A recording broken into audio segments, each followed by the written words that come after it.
एक जंगल में एक शेर और उसका परिवार रहता था। पूरा परिवार बहुत आराम से जंगल में रह रहा था। परिवार में शेर, शेरनी और उसका बच्चा था। एक दिन वो तीनों जंगल में घूमने निकले। रास्ते में उन्हें एक मादा भेड़िया मरी हुई पड़ी मिली। शायद किसी ने अभी अभी उसका शिकार किया होगा और उस लाश के पास एक छोटा सा बच्चा भी था जो अभी मुश्किल से 1-2 महीने का था।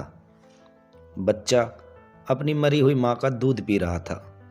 ये दृश्य देखकर शेरनी को उस भेड़िए के बच्चे पर दया आई और शेर से बोली कि ये बच्चा इतना छोटा है और इसकी माँ भी मर चुकी है। ये इस जंगल में कैसे बच पाएगा? कोई ना कोई शिकारी इसे मार देगा या फिर ये खुद भूख से ही मर जाएगा। अगर आपको बुरा ना लगे तो क्या हम इस बच्चे को अपने साथ ले चल सकते हैं? ये सुनकर शेर थोड़ा उलझन में पड़ गया और बोला कि हम शेर हैं और ये भेड़िया, इसे हम कैसे साथ ले जा सकते हैं? जंगल के लोग क्या कहेंगे? शेर का जवाब सुनकर शेरनी बोली, आप तो जंगल के राजा हैं, आपका काम प्रजा की देखभाल करना है और फिर ये तो मासूम सा बच्चा है। एक काम करते हैं, अभी इसे साथ ले चलते हैं। जब ये थोड़ा बड़ा हो जाएगा तो ये खुद अपने झुंड में चला जाएगा। ये सुनकर शेर ने शेरनी की बात मान ली और उस भेड़िया के बच्चे को लेकर अपने घर आ गए। भेड़िया का बच्चा अब शेर के परिवार के साथ रहने लगा। वो शेर के बच्चों के साथ खेलता और शेरनी भी उसे अपने बच्चे के जैसे प्यार करने लगी। शेरनी दोनों बच्चों को एक साथ दूध पिलाती और दोनों को अपने बच्चों की तरह प्यार भी करती। काफ़ी समय बीत गया, बच्चे भी अब थोड़ा बड़े हो गए। दोनों साथ साथ शेर से शिकार करना भी सीखने लगे। शेर भी दोनों को शिकार के नए नए पैतरे सिखाने लगा। दोनों बच्चों में केवल एक ही अंतर था, शेर का बच्चा दहाड़े मारता और भेड़िए का बच्चा हूँ हूँ करता था। जब बच्चे और थोड़े बड़े हो गए तो एक दिन शेरनी ने कहा कि चलो अब इस बच्चे को भेड़िए के झुंड में छोड़ आते हैं, अब ये बड़ा हो गया है। लेकिन शेरनी को अब बच्चे से बहुत प्यार हो गया था। वह उसे अपने बच्चे की तरह प्यार करने लगी थी। शेरनी ने शेर की बातों से असहमतता जताते हुए कहा, नहीं, मैं आपसे सहमत नहीं हूँ। अब ये हमारा ही बेटा है और अब ये हमारे ही साथ रहेगा। शेर ने भी शेरनी की बात को मान लिया। काफ़ी समय गुजर गया। पूरा परिवार बहुत ही आराम से हंसी खुशी समय बिता रहा था। एक दिन चारों जंगल में घूमने निकले।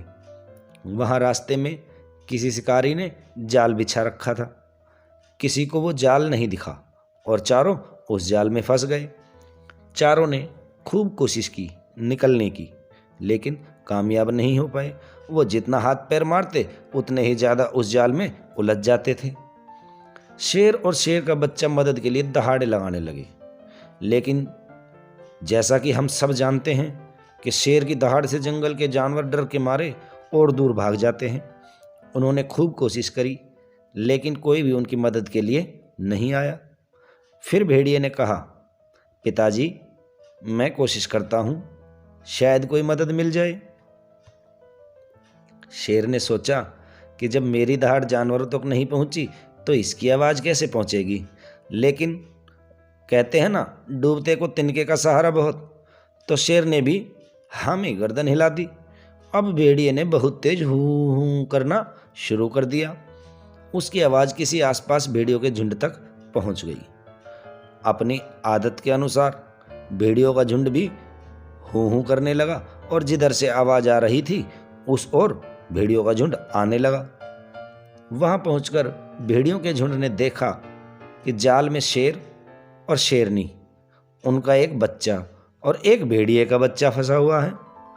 झुंड को पहले तो आश्चर्य हुआ कि ये भेड़िया शेर के परिवार के साथ कैसे फंसा हुआ है, पर जब बच्चे ने अपनी कहानी सुनाई तो भेड़ियों के झुंड ने शेर का धन्यवाद किया और सबने मिलकर उस जाल को काट दिया। अब वे चारों जाल से मुक्त हो गए। अब जब झुंड जाने लगा तो शेर ने भेड़िए के बच्चे से पूछा कि तुम किसके साथ जाना चाहोगे। तो बच्चे ने जवाब दिया, आपने मुझे बचाया, मुझे पाला पोसा, लेकिन मेरी असली जगह तो इन्हीं लोगों के साथ है ना, इसलिए अगर आपकी आज्ञा हो तो क्या मैं झुंड के साथ जा सकता हूँ। ये सुनकर शेर ने जवाब दिया कि अब तुम बड़े हो गए हो, अपना फैसला ले सकते हो। शेरनी ने भी भीगी आंखों से बच्चे से कहा कि तुम खुशी से अपने झुंड के साथ जाओ, लेकिन अगर कभी भी तुम्हें हमारी ज़रूरत पड़े तो हमें एक आवाज़ दे देना, हम आ जाएंगे। ऐसा बोलकर शेर शेरनी ने बच्चे को वहाँ से विदा कर दिया और खुद अपनी गुफा की तरफ चल पड़े। कहानी से हमें ये सीख मिलती है कि हमारे कर्मों के फल हमें ज़रूर मिलते हैं। अगर हम अच्छे कर्म करते हैं तो उसका परिणाम आज नहीं तो कल हमारे सामने ज़रूर आएगा। यही शेर और शेरनी के साथ हुआ। उन्होंने निस्वार्थ उस भेड़िए के बच्चे की सहायता की और परिणाम स्वरूप उसी भेड़िए के बच्चे की वजह से आज उनके परिवार की जान बच गई। कहानी अच्छी लगे तो लाइक और शेयर ज़रूर करना और चैनल को सब्सक्राइब करना, और हाँ, कमेंट करना ना भूलें। मिलते हैं अगली कहानी में, तब तक के लिए जय श्री राम।